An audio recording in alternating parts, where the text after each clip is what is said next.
ഹരേ കൃഷ്ണ. കണ്ണൻ്റെ ഓടക്കുഴലിലേക്ക് എല്ലാവർക്കും സ്വാഗതം. സർപ്പദംശനമേറ്റ രാധാറാണിയെ വിഷവിമുക്തയാക്കാൻ ഭഗവാൻ വിദ്യാവലിയുടെ വേഷം ധരിക്കുന്ന കഥ കേട്ടാലോ?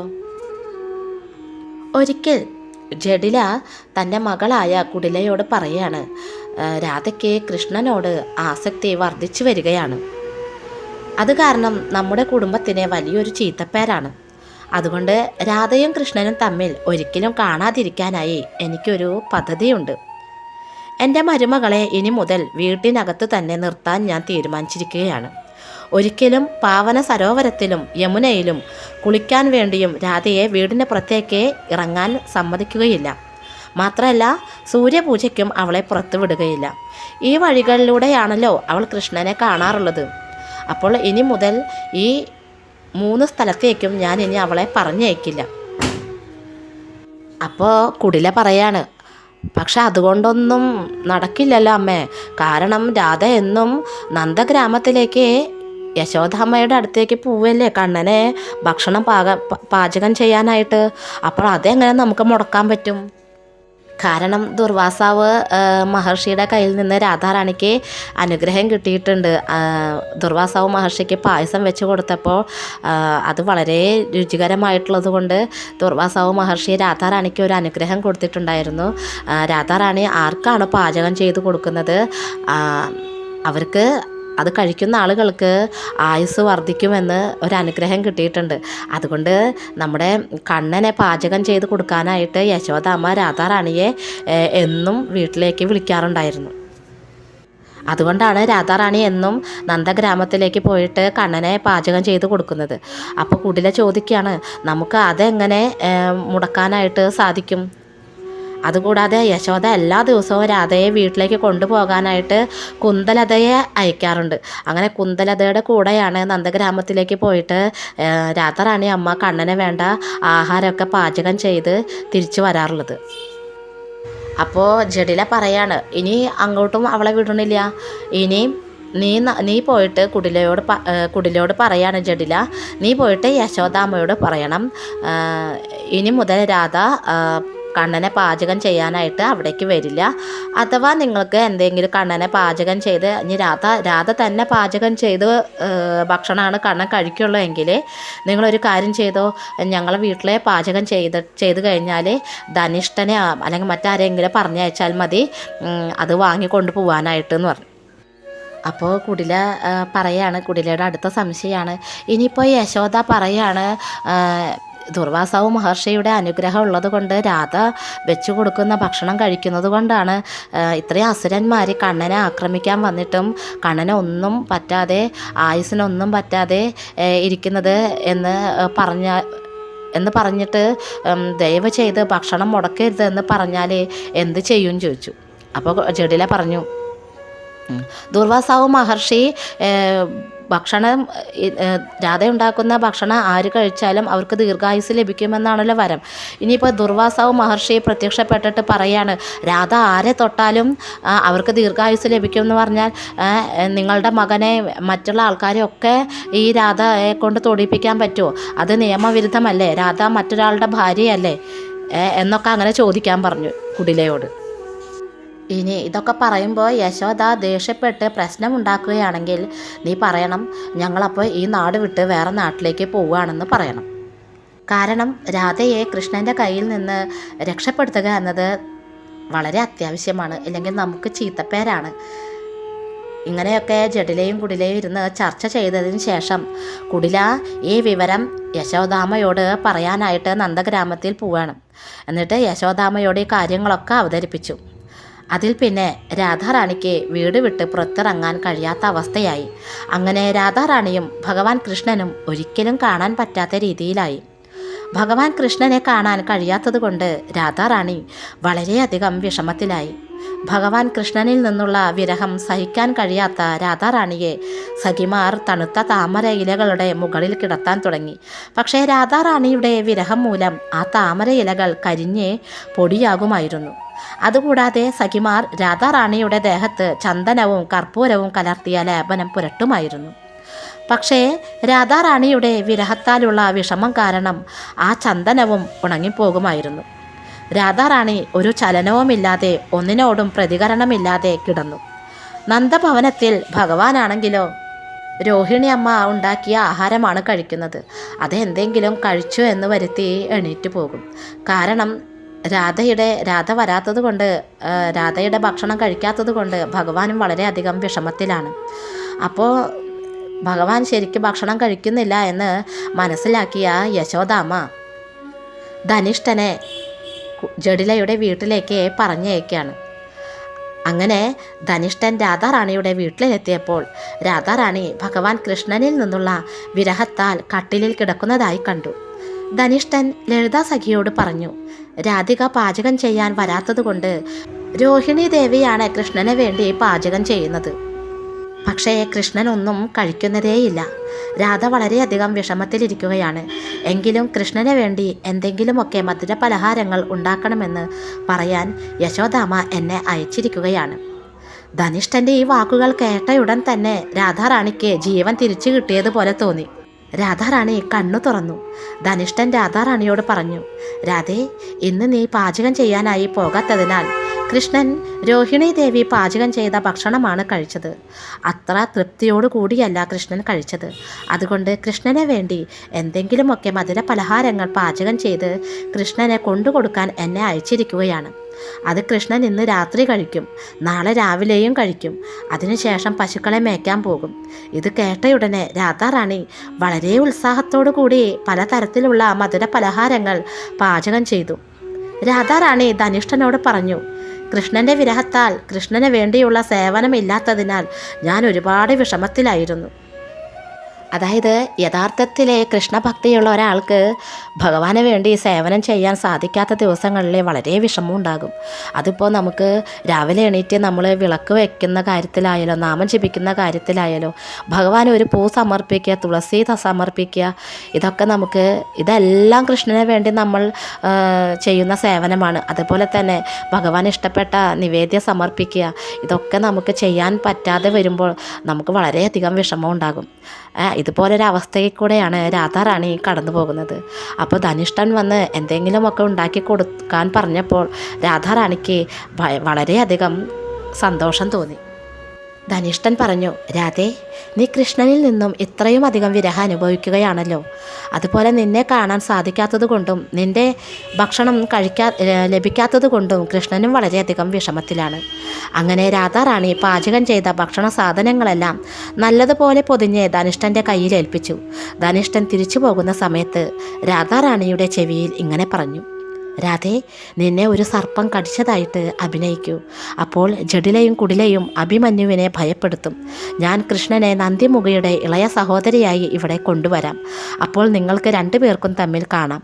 ഇതും പറഞ്ഞ് ധനിഷ്ഠൻ നന്ദഗ്രാമത്തിലേക്ക് പോയി കൃഷ്ണന് വേണ്ടിയുള്ള മധുര പലഹാരങ്ങൾ യശോദാമ്മയെ ഏൽപ്പിച്ചു.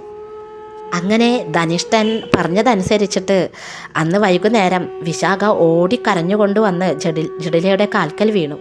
ജഡില കാര്യം എന്താണെന്ന് അന്വേഷിച്ചു. അപ്പോൾ വിശാഖ പറഞ്ഞു, ഞങ്ങളുടെ രാധയെ സർപ്പം കടിച്ചു. അപ്പോൾ ജഡില ചോദിച്ചു, എപ്പോഴാണ്, എവിടെ വെച്ചാണ് ഉണ്ടായത് എന്നൊക്കെ ജഡില ചോദിക്കുകയാണ്. അപ്പോൾ വിശാഖ പറഞ്ഞു, മരത്തിൻ്റെ ചുവട്ടിലെ ഒരു സർപ്പം രത്നം ധരിച്ചിരിക്കുകയായിരുന്നു. ഇരുട്ടായതിനായ രാധയ്ക്ക് ഒന്നും കാണാൻ കഴിഞ്ഞില്ല. എന്തോ തിളങ്ങുന്ന മണി അവിടെ കിടക്കുന്നത് കണ്ടപ്പോൾ അത് അമൂല്യമായ എന്തെങ്കിലും ആണെന്ന് വിചാരിച്ച് രാധ എടുക്കാൻ ചെന്നതാണ്. അപ്പോഴാണ് രാധാറാണിയെ സർപ്പം കടിച്ചത്. ഇത് കേട്ടയുടൻ ജഡില രാധാറാണിയുടെ അടുത്തേക്ക് ഓടി വന്നു. അപ്പോഴേക്കും രാധാറാണി തറയിൽ വീണ് കിടന്ന് വെപ്രാളപ്പെടുന്നതായി കണ്ടു. ജഡില കുടിലയോട് പെട്ടെന്ന് തന്നെ അഭിമന്യുവിനെ കൊണ്ടുവരാനും ഒരു വൈദ്യനെ ഏർപ്പാടാക്കാനും പറഞ്ഞു. ജഡില രാധാറാണിയോട് പറഞ്ഞു, എൻ്റെ കുട്ടി, എന്താ പറ്റിയത്? നിനക്കിപ്പോൾ എങ്ങനെയുണ്ട്? അപ്പോൾ രാധാറാണി ഇങ്ങനെ പറഞ്ഞു, ഇത്രയും കൊടും വിഷം അകത്ത് കയറിയതിനാൽ എൻ്റെ ശരീരം കത്തിക്കൊണ്ടിരിക്കുകയാണ് അമ്മേ. എനിക്ക് സംസാരിക്കാൻ കഴിയുന്നില്ല. പക്ഷേ എന്നാലും ഞാൻ അഭ്യർത്ഥിക്കുകയാണ്, എൻ്റെ ഈ വിഷം മാറ്റാനായിട്ട് ഒരു സ്ത്രീയെ കൊണ്ടുവരണം. ഒരു പുരുഷനെയും എന്നെ തൊടിയിക്കരുത്. കാരണം ഞാൻ വിവാഹം കഴിച്ച സ്ത്രീയല്ലേ. എൻ്റെ പതിയല്ലാതെ വേറെ ആരും എന്നെ തൊടാൻ പാടില്ല. അപ്പോൾ ജഡില പറയാണ്, പക്ഷേ നീ ഇപ്പം അതൊന്നും നോക്കണ്ട മോളെ, ഇപ്പം ശാസ്ത്രമൊന്നും നീ നോക്കണ്ട, ഇപ്പം നിൻ്റെ ജീവനാണ് വലുത്. അതുകൊണ്ട് അതൊന്നും നോക്കിയിട്ട് കാര്യമല്ല എന്ന് പറയാണ്. അപ്പം ഇവരിവിടെ എന്താ പറയുക പ്ലാൻ ചെയ്തിട്ടുണ്ട് കണ്ണനെ വിദ്യാവലിയായിട്ട് ഇവിടെ കൊണ്ടുവരാനായിട്ട്. അതിലേക്ക് എത്തിക്കാനാണ് രാധാറാണി ശ്രമിക്കുന്നത്. അങ്ങനെ ഇവരുടെ വീട്ടിലെ ബഹളം കേട്ടിട്ട് അടുത്തുള്ള വീട്ടിലെ ആൾ ഓടി വന്നു. ആൾ പറയാണ് എന്താ സംഭവിച്ചതെന്ന് ചോദിച്ചപ്പോൾ ജഡില പറഞ്ഞു രാധയെ സർപ്പം കടിച്ചു എന്ന് പറഞ്ഞു. അപ്പോൾ ആ അയൽവക്കത്തെ ആൾ ചോദിക്കുകയാണ് നിങ്ങൾ എന്തിനാണ് ഇത്ര വിഷമിക്കുന്നത്? കൃഷ്ണനെ വിളിച്ചാൽ പോരെ? കൃഷ്ണൻ കാളിയനെ വളരെ എളുപ്പത്തിൽ കീഴടക്കിയ ആളല്ലേ. പല തരത്തിലുള്ള മന്ത്രങ്ങളും തന്ത്രങ്ങളും കൃഷ്ണനറിയാം. കൃഷ്ണൻ വന്നാൽ ഉടൻ രാധയുടെ ഈ പ്രശ്നമെല്ലാം മാറും. ഇത് കേട്ടപ്പോൾ രാധാറാണി ഇങ്ങനെ ദേഷ്യം അഭിനയിച്ചിട്ട് ഇങ്ങനെ പറഞ്ഞു കൃഷ്ണനോ അവൻ കാരണമാണ് എനിക്ക് ഇത്രയും വലിയ പ്രശ്നങ്ങളൊക്കെ ഉണ്ടാവുന്നത്. അവൻ കാരണം എനിക്ക് വൃന്ദാവനത്തിൽ മുഴുവൻ ചീത്തപ്പേരാണ്. അതുകൊണ്ട് അവനെ കണ്ടു കഴിഞ്ഞാൽ എനിക്ക് കൂടുതൽ വിഷമമാകും. ഈ ഒരു സർപ്പത്തിൻ്റെ വിഷത്തേക്കാൾ കൂടുതൽ വിഷമാണ് അവൻ. അതുകൊണ്ട് അവൻ തൊട്ടാൽ പിന്നെ ഞാൻ ജീവിച്ചിരിക്കില്ല. അവൻ ഇവിടെ കയറിയാൽ ഉടൻ തന്നെ ഞാൻ മരിക്കും. ആരൊക്കെയാണ് അവൻ്റെ പേര് പറയുന്നത് അവരെല്ലാം എൻ്റെ ശത്രുവാണ് എന്ന് പറഞ്ഞിട്ട് ഇങ്ങനെ രാധാറാണി അഭിനയിക്കുകയാണ് കൃഷ്ണനെ കുറ്റം പറഞ്ഞിട്ട് ജഡിലയ്ക്ക് സന്തോഷമാവാൻ വേണ്ടിയിട്ട്.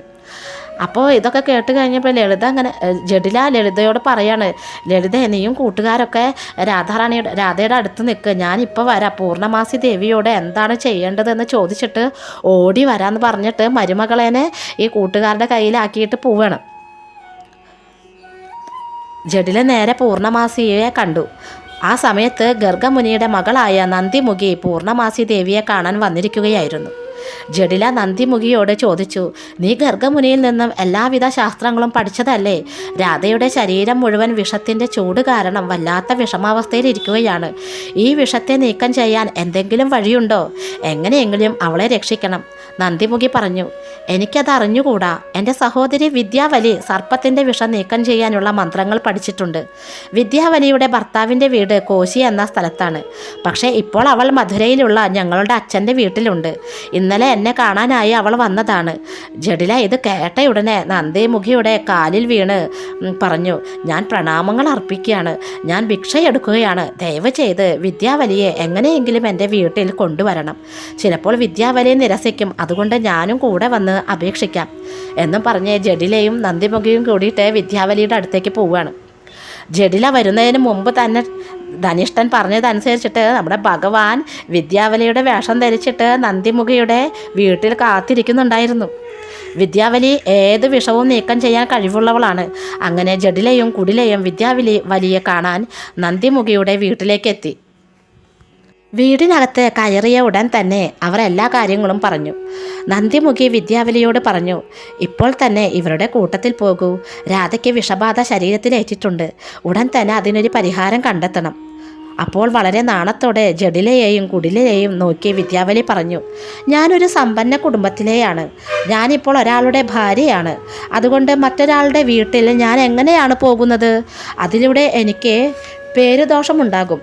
ഇത് കേട്ടപ്പോൾ ജഡില വിദ്യാവലിയുടെ കാൽക്കൽ വീണ് എൻ്റെ മരുമകളുടെ ജീവൻ എങ്ങനെയെങ്കിലും രക്ഷിക്കണമെന്ന് അപേക്ഷിച്ചു. അപ്പോൾ വിദ്യാവലി പറഞ്ഞു നിങ്ങൾക്ക് ഞങ്ങളുടെ ബ്രാഹ്മണ കുടുംബത്തിൻ്റെ കാര്യമൊന്നും അറിഞ്ഞുകൂടാ. നിങ്ങൾ പശുക്കളെ മേച്ച് നടക്കുന്നവരല്ലേ. നിങ്ങൾക്ക് ആരുടെ വീട്ടിൽ എപ്പോൾ വേണമെങ്കിലും പോവാം. പക്ഷേ അങ്ങനെയല്ല ഞങ്ങളുടെ കാര്യം. ഞങ്ങൾ ബ്രാഹ്മണ സ്ത്രീകളാണ്. ഞങ്ങൾക്ക് അങ്ങനെ ഇങ്ങനെയൊന്നും ആരും വിളിക്കാതെയൊന്നും ആരുടെ വീട്ടിലും പോകാൻ സാധിക്കില്ല.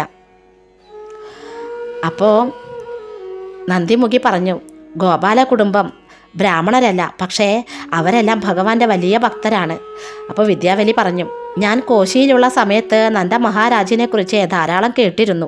പ്രത്യേകിച്ച് നന്ദമഹാരാജിൻ്റെ മകനെക്കുറിച്ച് കേട്ടിരുന്നു. നന്ദമഹാരാജിനെ വളരെ മോശപ്പെട്ട വികൃതിയായ ഒരു പയ്യനുണ്ട് അല്ലേ. ആ പയ്യനെക്കുറിച്ച് ചീത്തപ്പേര് മാത്രമാണ് ഞാൻ കേട്ടിരിക്കുന്നത്. എല്ലാ പെൺകുട്ടികളെയും അവൻ മോഹിപ്പിക്കാറുണ്ട്. അവൻ ഏത് പെൺകുട്ടിയെ നോക്കിയാലും അവൾ വീഴും. എനിക്ക് അവനെ പേടിയാണ്. അതുകൊണ്ട് ഞാൻ അവൻ്റെ വീട്ടിലൊന്നും പോവുകയില്ല. ഇങ്ങനെയെല്ലാം പറഞ്ഞേ വിദ്യാവലി കുറച്ചു നേരം മിണ്ടാതിരുന്നു. അതിനുശേഷം വീണ്ടും പറഞ്ഞു ഇപ്പോൾ ഞാൻ നിങ്ങളുടെ വീട്ടിലേക്ക് വരാം. നിങ്ങൾ ഇങ്ങനെ സ്നേഹത്തോടെ പറയുമ്പോൾ എങ്ങനെയാണ് വരാതിരിക്കുന്നത്? ഞാൻ യാവത്തിൽ വന്നു കഴിഞ്ഞാൽ ഒരു പെൺകുട്ടിയുടെ ജീവൻ രക്ഷപ്പെടുമെങ്കിൽ തീർച്ചയായും ഞാൻ വരാം. പക്ഷേ നിങ്ങളെല്ലാവരും എൻ്റെ കൂടെ വരണം. ഇത് കേട്ട് നന്ദിമുഖി പറഞ്ഞ് വിഷമിക്കേണ്ട, ഞങ്ങളെല്ലാവരും നിൻ്റെ കൂട്ടത്തിൽ വരും. അങ്ങനെ അവരെല്ലാവരും കൂടി യാവത്തിലേക്ക് തിരിച്ചു. യാവത്തിലേക്കുള്ള വഴിമധ്യേ വിദ്യാവലി ജഡിലയോട് പറഞ്ഞു, ഞാൻ വിഷം നീക്കം ചെയ്യാനുള്ള എല്ലാ മന്ത്രങ്ങളും പഠിച്ചിട്ടുണ്ട്. ഞാൻ എപ്പോഴാണ് ഒരു വെറ്റിലയിൽ ആ മന്ത്രം ജപിച്ച് അത് ചവയ്ക്കുന്നത്, അത് വളരെ ശക്തമായിട്ടുള്ള ഒരു മരുന്നായി മാറും.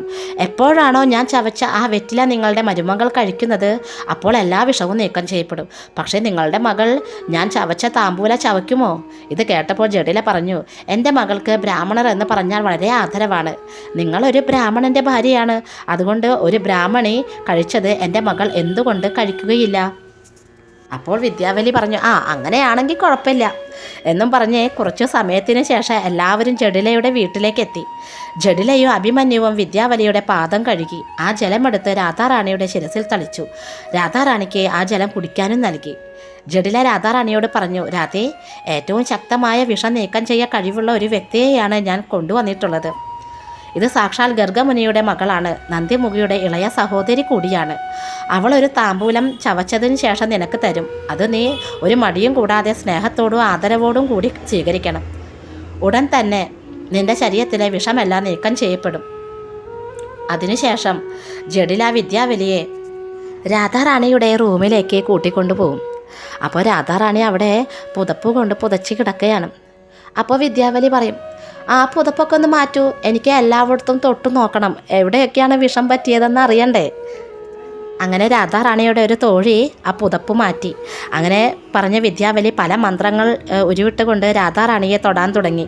എന്നിട്ട് ജഡിലയോട് പറഞ്ഞു, ഇത്രയൊക്കെ മന്ത്രങ്ങൾ രാധയുടെ ശരീരത്തിൽ തൊട്ട് ജപിച്ചിട്ടും വിഷം പോകുന്നില്ലല്ലോ. ഞാൻ ചവച്ച താമ്പൂലം തന്നെയാണ് ഏറ്റവും നല്ലത്. ഇങ്ങനെ പറഞ്ഞുകൊണ്ട് വിദ്യാവലി മന്ത്രങ്ങൾ ഉരുവിട്ടുകൊണ്ട് ഒരു വെറ്റിലയെടുത്ത് ചവച്ച് രാധാറാണിക്ക് നൽകി. കുറച്ചു കഴിഞ്ഞപ്പോൾ വിദ്യാവലി ജഡിലയോട് പറഞ്ഞു, ഇതെന്തൊരത്ഭുതമാണ്, ഞാൻ എൻ്റെ ഇത്രയും ശക്തമായ മന്ത്രങ്ങൾ പ്രയോഗിച്ചിട്ടും ഈ വിഷം മാറുന്നില്ലല്ലോ. ഇത് കേട്ടപ്പോൾ ഇനിയിപ്പോൾ എന്തു ചെയ്യുമെന്ന് ചിന്തിച്ച് ജഡിലയ്ക്കും വല്ലാത്ത വിഷമമായി. വിദ്യാവലി പറഞ്ഞു, ഇനി ഒരേ ഒരു മന്ത്രമേ ഉള്ളൂ. അത് വളരെ ശക്തമായ മന്ത്രമാണ്. പക്ഷെ അത് ആരുമില്ലാത്ത സമയത്ത് ഒറ്റയ്ക്കേ ജപിക്കാൻ പാടുള്ളൂ. ആരും അത് കേൾക്കാൻ പാടില്ല. അത്രയും വിശേഷപ്പെട്ട മന്ത്രമാണ്. ഈ മന്ത്രം ജപിച്ചാൽ അതിൻ്റെ ശക്തിയാൽ കടിച്ച സർപ്പം ഇവിടെ എത്തും. എന്നിട്ട് ആ സർപ്പം തന്നെ നിങ്ങളുടെ മരുമകളുടെ ശരീരത്തിൽ നിന്നും ആ വിഷത്തെ പുറത്തെടുക്കും. ഈ സർപ്പം വളരെ അപകടകാരിയാണ്. ഇനി അത് ആരെയെങ്കിലും കടിച്ചാൽ ഭയങ്കര പ്രശ്നമാണ്. അവർക്ക് രക്ഷപ്പെടാൻ കഴിയുകയില്ല. അതുകൊണ്ട് നിങ്ങളെല്ലാവരും പുറത്തു പോയി നിൽക്കൂ. ഞാൻ ഈ മന്ത്രം ജപിച്ച് ആ സർപ്പത്തെ വിളിക്കട്ടെ. നിങ്ങളാരും പേടിക്കണ്ട. ഞാൻ നിങ്ങളുടെ മരുമകളെ എന്തായാലും രക്ഷപ്പെടുത്തും. പക്ഷേ എനിക്ക് 2-3 മണിക്കൂർ സമയം വേണം. നിങ്ങളുടെ മരുമകൾ എല്ലാ പ്രശ്നത്തിൽ നിന്നും രക്ഷപ്പെടും. അങ്ങനെ വിദ്യാവലി പറഞ്ഞത് പ്രകാരം എല്ലാവരും പുറത്തേക്ക് നിന്നു ശാന്തരായിട്ട് നിൽക്കുകയാണ് കേട്ടോ. ആ സമയത്ത് മുറിക്കകത്ത് ഭഗവാൻ വിദ്യാവലിയും സർപ്പവുമായിട്ട് ഇങ്ങനെ അഭിനയിച്ച് സംസാരിക്കാനായിട്ട് തുടങ്ങി. അപ്പോൾ വിദ്യാവലിയായിട്ട് ഭഗവാൻ പറഞ്ഞു, സർപ്പങ്ങളുടെ രാജാവേ, അങ്ങ് എവിടെ നിന്നാണ് വരുന്നത്? സർപ്പത്തിൻ്റെ ശബ്ദത്തിൽ ഭഗവാൻ തന്നെ പറഞ്ഞു, ഞാൻ കൈലാസത്തിൽ നിന്ന് വരുന്നു. വിദ്യാവലി ചോദിച്ചു, നിങ്ങൾ എന്തിനാണ് ഇവിടെ വന്നിരിക്കുന്നത്? ആരാണ് നിങ്ങളെ ഇങ്ങോട്ട് അയച്ചിട്ടുള്ളത്? സർപ്പം പറഞ്ഞു, ഞാൻ സാക്ഷാൽ മഹാദേവൻ പറഞ്ഞിട്ടാണ് വന്നിരിക്കുന്നത്. വിദ്യാവലി ചോദിച്ചു, എന്തിനാണ് നിങ്ങളെ ഇവിടേക്ക് അയച്ചിരിക്കുന്നത്? സർപ്പം പറഞ്ഞു, അത് ജഡിലയുടെ മകനായ അഭിമന്യുവിനെ ഭക്ഷിക്കാൻ വേണ്ടിയാണ് ഞാൻ വന്നിരിക്കുന്നത്. വിദ്യാവലി ചോദിച്ചു, അഭിമന്യു എന്ത് തെറ്റാണ് ചെയ്തിരിക്കുന്നത്? ഇത്രയും വലിയൊരു ശിക്ഷ നൽകാൻ അഭിമന്യു ആരോടും ഒരു തെറ്റും ചെയ്തിട്ടില്ലല്ലോ. സർപ്പം പറഞ്ഞു, ജഡില 2 തെറ്റുകൾ ചെയ്തിട്ടുണ്ട്. അപ്പോൾ വിദ്യാവലി ചോദിച്ചു, അമ്മ തെറ്റു ചെയ്തതിനെ അമ്മയെ അല്ലേ കടിക്കേണ്ടത്? പിന്നെ എന്തിനാണ് രാധയെ കടിച്ചിരിക്കുന്നത്? സർപ്പത്തിൻ്റെ ശബ്ദത്തിൽ ഭഗവാൻ കൃഷ്ണൻ പറഞ്ഞു, ദുർവാസാവ് മുനിയുടെ അനുഗ്രഹത്താലും പാതിവ്രത്യത്തിൻ്റെ അനുഗ്രഹത്താലും രാധയെ ഒരിക്കലും കൊല്ലാൻ കഴിയുകയില്ല. പക്ഷേ രാധയെ കൊന്നാൽ അഭിമന്യുവിനെ കൊല്ലാൻ വളരെ എളുപ്പമായിരിക്കും. അങ്ങനെ മകനും മരുമകളും മരിച്ചാൽ ജഡിലയെ കൊല്ലാൻ വളരെ എളുപ്പമാണ്. അപ്പോൾ വിദ്യാവലി ചോദിച്ചു, സർപ്പരാജാവേ, ഇത്രയും വലിയൊരു ശിക്ഷ നൽകാൻ ജഡില ദുർവാസാവ് മുനിയോട് എന്തു തെറ്റാണ് ചെയ്തത്? ഉടനെ സർപ്പം പറഞ്ഞു, ദുർവാസാവ് മുനി ശംഭുവിൻ്റെ തന്നെ ഒരു വിസ്തരണമാണ്. അതായത് ശംഭു എന്നിവിടെ ഉദ്ദേശിച്ചത് മഹാദേവനെയാണ്. മഹാദേവൻ്റെ ഒരു അംശമാണ് ദുർവാസാവ് മുനി. നന്ദന കൃഷ്ണനാണ് ദുർവാസാവ് മുനിയുടെയും ശംഭുവിൻ്റെയും ഇഷ്ടദേവൻ. അതായത് ദുർവാസാവിൻ്റെയും മഹാദേവൻ്റെയും ഇഷ്ടദേവൻ എന്ന് പറയുന്നത് കൃഷ്ണനാണ്. ജഡില കൃഷ്ണനെതിരെ തെറ്റായ ആരോപണങ്ങൾ ഉന്നയിക്കുന്നു. കൃഷ്ണനെ രാധയെ കാണാൻ അനുവദിക്കുന്നില്ല. രാധയെ കൃഷ്ണൻ്റെ വീട്ടിൽ പോകാൻ അനുവദിക്കുന്നില്ല. ഈ ഒരു തെറ്റ് കാരണം മഹാദേവൻ വളരെ ക്രുദ്ധനാണ്. അതുകൊണ്ടാണ് ജഡിലയെയും കുടിലയെയും കൊല്ലാൻ തീരുമാനിച്ചിരിക്കുന്നത്. അതുകൊണ്ടാണ് ഞാൻ രാധയെ കടിച്ചത്. ഇതെല്ലാം കേട്ടിട്ട് ജഡില പുറത്ത് ഭയന്ന് വിറച്ചിങ്ങനെ നിൽക്കുകയാണ്. അപ്പോൾ ജഡില പറയാണ്, ഞാൻ ആ തൃപ്പാദങ്ങളിൽ വീണ് നമസ്കരിക്കാം. ദയവ് ചെയ്ത് ആ സർപ്പത്തിനോട് എന്നെ വെറുതെ വിടാൻ പറയൂ. ഞാൻ എങ്ങനെയെങ്കിലും ജീവിച്ചോട്ടെ. ഇനി ഒരിക്കലും ഞാൻ രാധയെ ഗ്രാമത്തിൽ പോകുന്നതിൽ നിന്നും തടയുകയില്ല. ഇനി എപ്പോൾ വേണമെങ്കിലും രാധയും കൃഷ്ണനും കൂടി കണ്ടോട്ടെ, എനിക്ക് ഒരു കുഴപ്പമില്ല. എൻ്റെ മോളാണെങ്കിലോ ഒരു പൊട്ടിയാണ്, അവൾക്ക് എന്താ പറയേണ്ടതെന്ന് അറിയില്ല. അതുകൊണ്ട് ഞങ്ങൾക്ക് 2 പേർക്കും ക്ഷമ നൽകണം. ഇത് കേട്ടപ്പോൾ കുടിലയും പറഞ്ഞു, സർപ്പരാജാവേ, എൻ്റെ സഹോദരൻ ദയവ് ചെയ്ത് കടിക്കരുത്. ഞാൻ ഇനി ഒരിക്കലും എൻ്റെ നാത്തൂനായ രാധയ്ക്ക് ഒരു പ്രശ്നവും ഉണ്ടാക്കില്ല. ഇനി ഒരിക്കലും വീട്ടിൽ നിന്ന് പുറത്തു പോകുന്നതിൽ നിന്ന് അവളെ തടയുകയില്ല. ഇനി രാധ ആരെ വേണമെങ്കിലും എന്ത് വേണമെങ്കിലും ചെയ്തോട്ടെ, ഞങ്ങൾ തമ്മിൽ ഒരു പ്രശ്നവുമില്ല. ഇങ്ങനെ ജഡിലയും കുടിലയും ഇങ്ങനെ പേടിച്ച് വിറച്ച് ജഡിലയും കുടിലൊക്കെ സംസാരിക്കുന്നത് കേട്ടിട്ട് രാധയ്ക്കും തോഴിമാർക്കും കണ്ണനും ഒക്കെ ചിരി വരുന്നുണ്ട് കേട്ടോ. പക്ഷെ അവർ അതെല്ലാം ഒതുക്കി പിടിച്ചിട്ട് സർപ്പശബ്ദത്തിൽ ഭഗവാൻ കൃഷ്ണൻ വീണ്ടും സംസാരിക്കാൻ തുടങ്ങുകയാണ്. യാവത്തിലെ സ്ത്രീകളെ കേൾക്കൂ, മഹാദേവൻ്റെ പേരിൽ, ശംഭു എന്ന് പറയുന്നത് മഹാദേവനാണ്, മഹാദേവൻ്റെ പേരിൽ ഞാനിതാ സത്യം പറയുന്നു. ശ്രീരാധ എന്ന് പറയുന്നത് ഏറ്റവും പതിവ്രതയായ നാരീജനമാണ്. എല്ലാ പതിവ്രതയായ നാരീജനങ്ങളിലും വെച്ച് ഏറ്റവും വലിയ രത്നമാണ് രാധ. അതുകൊണ്ട് നിങ്ങൾ ഇപ്പോൾ തന്നെ കൈകൾ ഉയർത്തി പിടിച്ച് പ്രതിജ്ഞ ചെയ്യണം. നിങ്ങളെല്ലാവരും രാധയെ പതിവ്രതയായ നാരീരത്നമായി അംഗീകരിക്കുന്നുണ്ടോ? ജഡില പറഞ്ഞു, ഞങ്ങൾ തമ്മിൽ ഒരു പ്രശ്നവുമില്ല. രാധ തന്നെയാണ് ഏറ്റവും വലിയ പതിവ്രത എന്ന് എനിക്ക് പൂർണ്ണ വിശ്വാസമുണ്ട്. ഇനി ഞാൻ രാധയ്ക്കെതിരെ ഒന്നും സംസാരിക്കുകയില്ല, എങ്ങും പോകുന്നതിൽ നിന്ന് തടയുകയുമില്ല. പക്ഷേ എനിക്കൊരു അപേക്ഷയുണ്ട്. എൻ്റെ അഭിമന്യുവിനും എൻ്റെ മരുമകളായ രാധയ്ക്കും അങ്ങ് ദീർഘായുസ് നൽകണം. അപ്പോൾ സർപ്പശബ്ദത്തിൽ കൃഷ്ണൻ പറഞ്ഞു, ജഡില, ഞാൻ നിന്നിൽ സംപ്രീതനായിരിക്കുകയാണ്. ഇപ്പോൾ ഞാൻ നിങ്ങളുടെ മരുമകളുടെ ഉള്ളിലെ വിഷം തിരിച്ചെടുത്ത് കൈലാസത്തിൽ പോവുകയാണ്. അവസാനം ഒരു ഭീഷണി സ്വരത്തിൽ സർപ്പം പറഞ്ഞു, ഇനി നിങ്ങളോ നിങ്ങളുടെ മകൾ കുടിലയോ കൃഷ്ണനെതിരെ എന്തെങ്കിലും ആരോപണം ഉന്നയിക്കുകയാണെങ്കിൽ, രാധയെ വീട്ടിൽ കൊണ്ടുപോകുന്നത് തടയുകയോ ചെയ്യുകയാണെങ്കിൽ ഉടൻ തന്നെ ഞാൻ കൈലാസത്തിൽ നിന്ന് വന്ന് നിങ്ങളുടെ മകനെയും മരുമകളെയും കടിക്കുന്നതാണ്. ഇങ്ങനെ പറഞ്ഞതിന് ശേഷം സർപ്പം അപ്രത്യക്ഷമായി. ഉടൻ തന്നെ വിദ്യാവലി എല്ലാ ഗോപികമാരോടും പറഞ്ഞു, രാധികയുടെ ശരീരത്തിൽ നിന്നും എല്ലാ വിഷവും പുറത്തു പോയിരിക്കുന്നു. എല്ലാവരും മുറിക്കകത്ത് കയറി നോക്കിയപ്പോൾ രാധാറാണിയുടെ എല്ലാ അസുഖവും മാറിയിരിക്കുന്നു. എല്ലാവരും വിദ്യാവലിയുടെ മുന്നിൽ നമസ്കരിച്ചുകൊണ്ട് പറഞ്ഞു, വിദ്യാവലി, നീ ഭയങ്കര സംഭവം തന്നെയാണ്. ഇത്രയും ജ്ഞാനം നിനക്കുണ്ടല്ലോ. ഇത്രയും ഘോരമായ വിഷം മാറ്റാൻ കഴിവുള്ള വേറെ ആരുണ്ട്? ഏറ്റവും വലിയ വൈദ്യൻ തന്നെയാണ് നീ. അതും രാധികയുടെ ജീവനാണ് രക്ഷിച്ചിരിക്കുന്നത്. നിങ്ങൾ ഇവിടെ വന്നതുകൊണ്ട് ഞങ്ങളുടെ ജീവിതം ധന്യമായി.